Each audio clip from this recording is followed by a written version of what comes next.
Hannah Wright by Charles Bukowski, Chapter 47, Part 2. Oh, she said. She got into the car, started in, and we waited as she backed out and drove off. Okay, Chinaski, said Newell. Uh, I thought school you were famous for your sneer and your big good dad mouth. And now I'm going to put the cure on you. Newell bounded forward. He was ready. I wasn't quite ready. All I saw was a backdrop of blue sky and a flash of body and fists. He was quicker than an ape and bigger. I couldn't seem to throw a punch.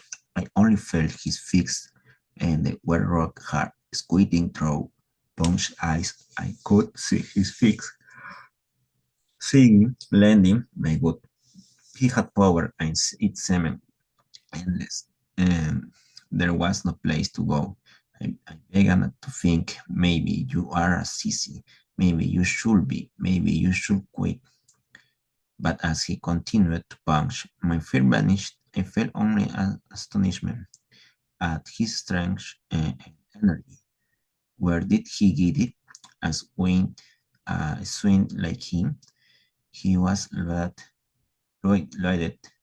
I couldn't see anymore. My eyes were blinded by flashes of yellow and green light, purple light, then a terrified shot of red. I felt myself going down. Is this the way it happens? I fell to on one knee. I heard an airplane passing overhead. I wished I was on it. I felt something run over my mouth and chin. It was warm blood running from my nose. Let him go. Jimmy, he's finished. I looked at Newell. Your mother sucks, cook. I told him. I kill you. Newell rushed me before I could quite get up. He had me by the throat and we rolled over and over under a couch. I heard his head hit something. I didn't know what it hit, but I heard the sound. It happened quite quickly, and the others were not as aware of it as I was. I got up, and the Newell got up. I'm going to kill you, he said. Newell windmilled in. This time it wasn't nearly so bad. He punched with the same fury, but something was missing. Uh, he was weaker. When he hit me, I didn't see flashes of color. I could see the sky, the parked cars, the faces of his friends, and him. I had always been a slow starter. Newell was still trying, but he was definitely weaker. And I had my small hands. I was blessed with small hands, lousy weapons.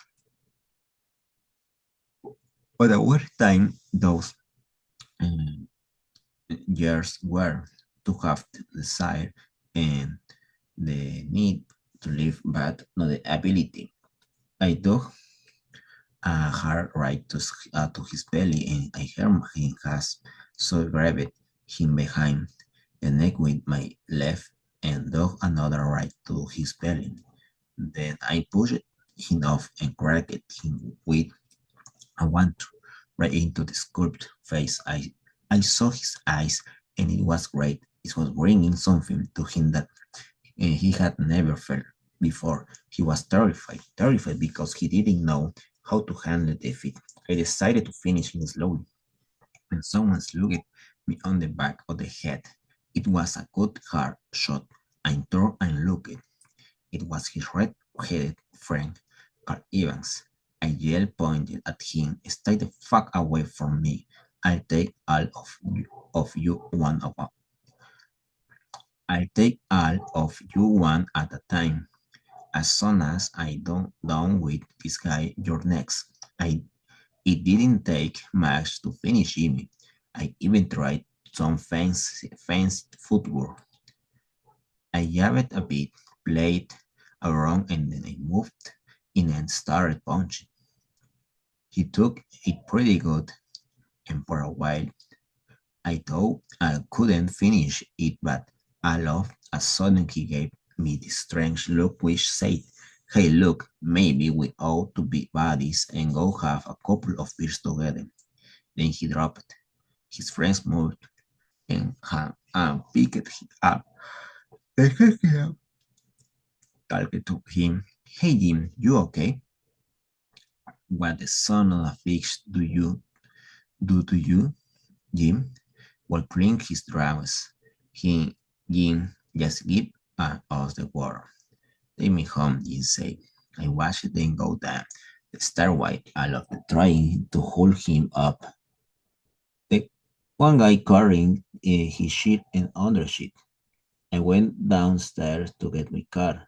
Justin Fille was waiting. "I didn't think you'd, you'd be back."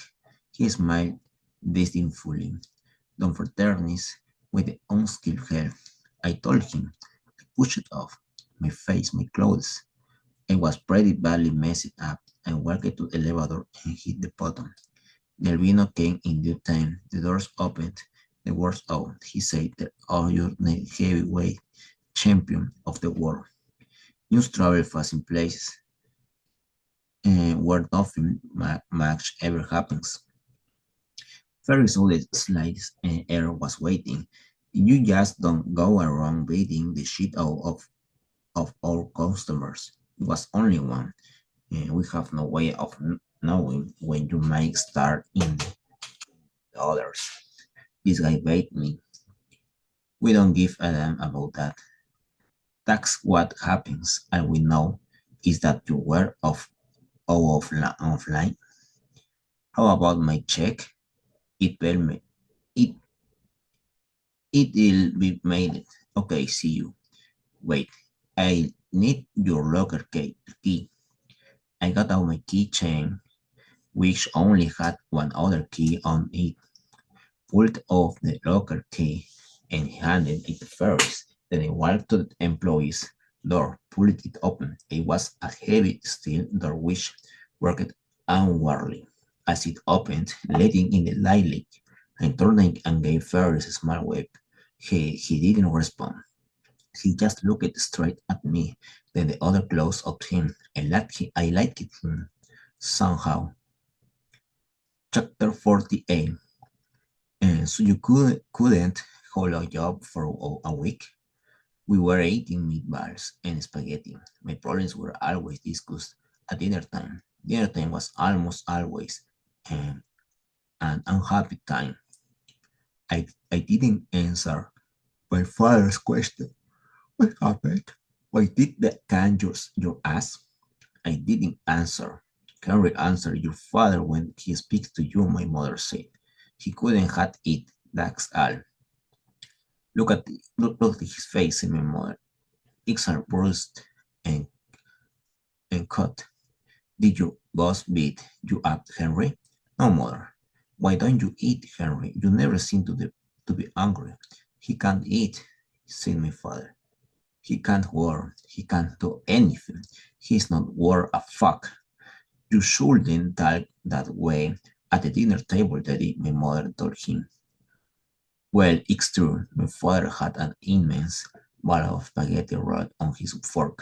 He jammed it into his mouth and started chewing and while chewing he spared a large meatball and plunged it into his mouth, then worked in a piece of French bread. I remembered what Evans had said in the Brothers Karamazov. "Who doesn't want to kill the father?" As my father chewed at the mass of food, one long string of spaghetti dangled from the corner of his mouth. He finally noticed it and sucked it in noisily. Then he reached back to two large teaspoons of white sugar into his coffee, lifted the cup, and took a giant mouthful, which they immediately spit out across his plate and onto the tablecloth. "That shakes to who? Hot," You should be more careful, Daddy, said my mother. I combed the job market, as they used to say, but it was a dirty and useless routine. You had to know somebody to get a job, even as lowly as a busboy. Thus everybody was a dishwasher. The whole town was full of unemployed dishwashers. I sat with them in person, squatting in the afternoons. The evangelists were there all too. Some had drums, some had guitars and the bushes. Returns crowded with homosexuals. Well, they have money. A jumbo told me this guy took me to his apartment for 2 weeks. I had all I could eat and drink, and he bought me some clothes, but he sucked me dry. I couldn't stand up after a while. One night when he was asleep, I crawled out of there. I was horrible. He kissed me once, and I knocked him across the room. To ever do that again? I told him, and I killed you. Clifton Cafeteria was nice. If you didn't have much money, they let you pay what you could. And if you didn't have any money, you didn't have to pay. Some uh, of the punks went in there and ate well. It was owned by some very nice rich old man, a very unusual person. I could never make myself go in there and load up.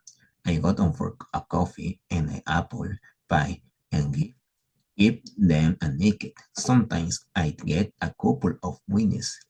It was quiet and cool in there and clean. There was a large waterfall and you could sit next to it and imagine that everything was quite alright. Philippines was nice too. You could get a cup of coffee for 3 cents with all the real food you wanted.